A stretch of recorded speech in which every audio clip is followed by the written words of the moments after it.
Inovasi pengembangan produk asuransi berbasis investasi unit link terus menimbulkan polemik. Terbanyak atau teranyar dari Presiden Joko Widodo ini yang mengungkapkan bahwa di pertemuan tahunan industri jasa keuangan 2023, tepatnya di Februari lalu, Jokowi ini mengungkapkan banyak pengguna asuransi yang mengadu sambil menangis kepadanya.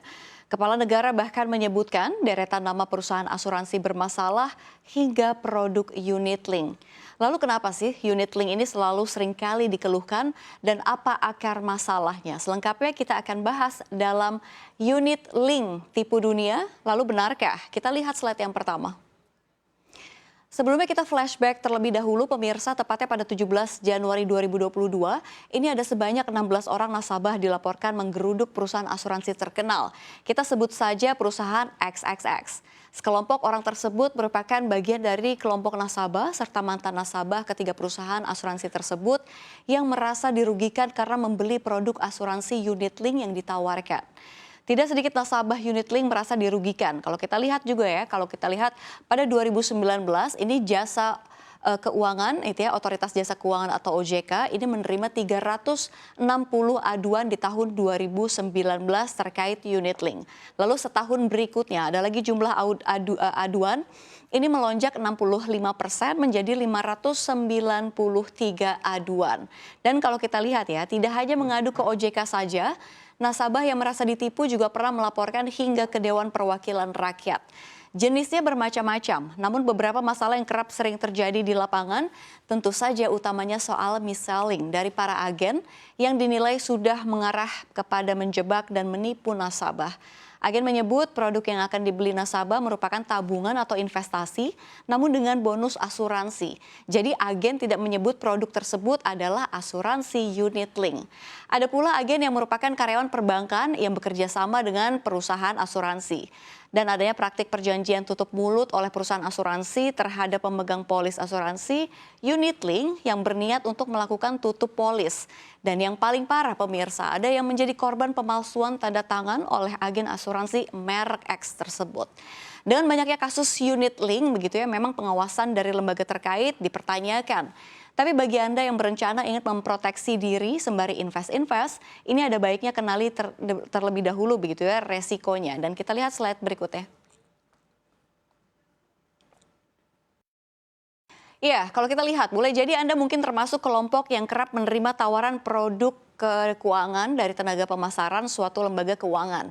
Tawaran yang seringkali melalui kanal distribusi telemarketing itu tak lagi hanya menawarkan kartu kredit, tapi juga produksi atau produk-produk investasi dan asuransi. Untuk produk yang disebut terakhir belakangan berkembang, ini bukan hanya sebagai produk proteksi tetapi juga mulai dikombinasikan dengan produk investasi. Produk ini dikenal sebagai unit link. Membeli produk unit link itu ibarat menyelam sambil minum air. Jadi sekali membeli, dua sasaran langsung kita dapat. Yang pertama adalah memperoleh asuransi untuk melindungi kita dari kejadian tak terduga di masa depan atau proteksi ya.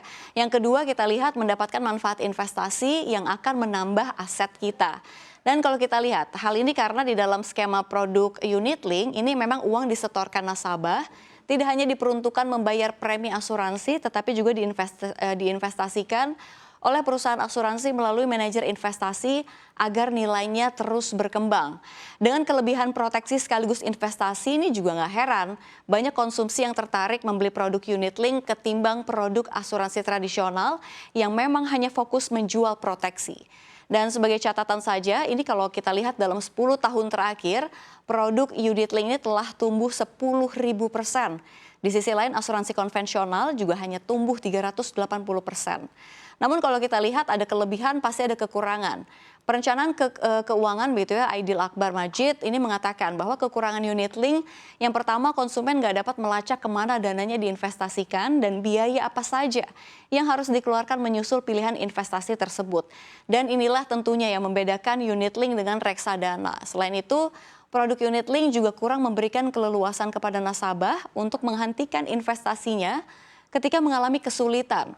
Sebaliknya, kalau kita lihat dengan mengambil asuransi dan investasi secara terpisah, nasabah akan sangat leluasa menentukan keputusan keuangan dan mereka bisa mengurangi atau bahkan menyetop investasinya tanpa khawatir kehilangan perlindungan diri asuransi. Lalu kita lihat slide berikutnya. Ya, sebelum berinvestasi di produk unit link, ini ada baiknya kita mengenali lebih dulu jenis-jenis unit link yang ada di pasar begitu ya.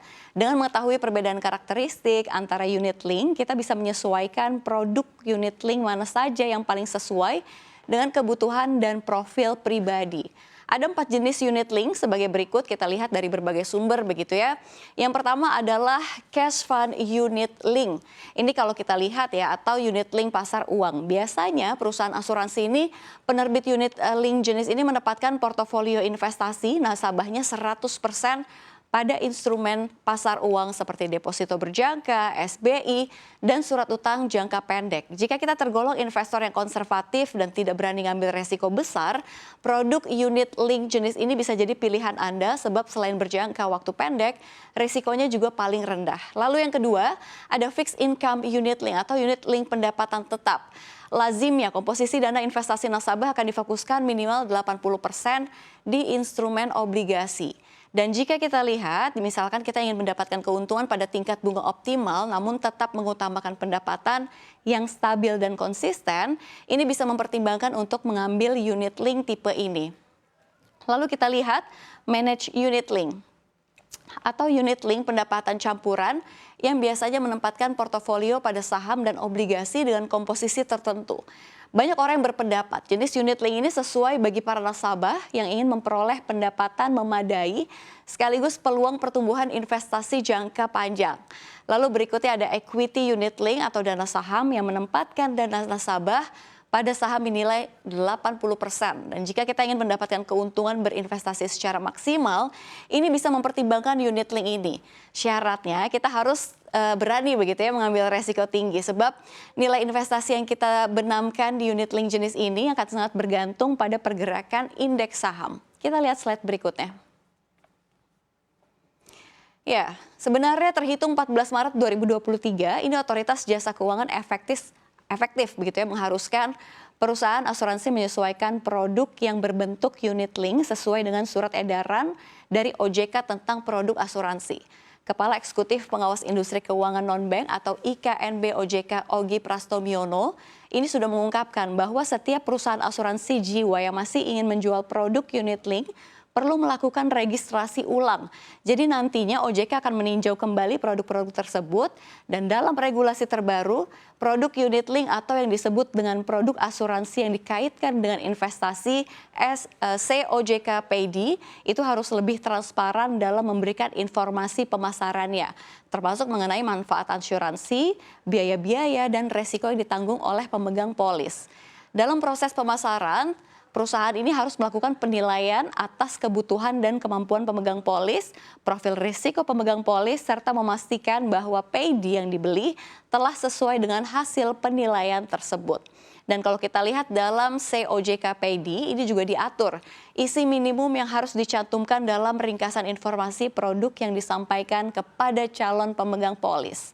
Lalu perusahaan juga harus menyampaikan informasi kepada pemegang polis secara berkala berupa publikasi nilai aset bersih secara harian. Jadi dari banyaknya kesalahpahaman antara agen dan juga nasabah, aturan ini diharapkan mendorong perbaikan yang lebih jauh dan lebih jauh lagi memperbaiki sistem perasuransian di Indonesia.